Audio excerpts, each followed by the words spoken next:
Indiana won a national championship, not with the biggest NIL budget, with the smartest strategy.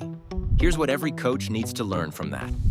There's a temptation in this era to believe that NIL is simply a spending war, that the team with the deepest pockets wins. Indiana just blew that assumption apart. And the lessons from how they did it apply to programs at every level of college athletics. Let's acknowledge the reality.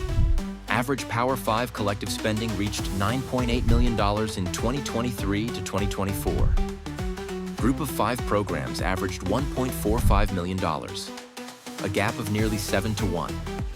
On 3 data shows, only 4 programs averaged over $200,000 per recruit in NIL valuation for 2025. Oregon at $295,000, Michigan at $299,000, Texas at $241,000, and Alabama at $217,000. The money absolutely matters, but it's not the only variable. Indiana, under Curt Cignetti, built its national championship roster almost entirely through the transfer portal, recruiting players who were already developed, already motivated, and already looking for the right fit rather than the biggest check.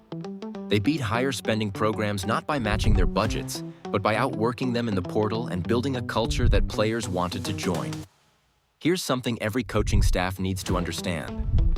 The College Sports Commission sent inquiry letters to more than 20 schools in its first months of operation. LSU, Nebraska, Oregon, Kansas, and more.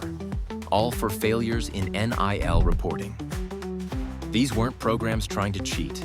They were programs that didn't have internal systems for tracking compliance. As a coach, NIL compliance is now part of your team's preparation. Every deal your player signs needs to be reported in NIL Go within 5 days. If you don't have a staff member who owns this process, you have a liability. The CSC is hiring investigators at $150,000 to $190,000 a year. They are not building that team to send more letters. The programs that consistently outperform their NIL budgets are the ones that build internal brand culture, treating NIL education as part of athletic development, not a distraction from it. The University of South Florida launched a campus NIL forum in February 2026, featuring athletic leadership, a Hall of Fame player, and media figures, treating NIL literacy as a life skill, not a compliance checkbox.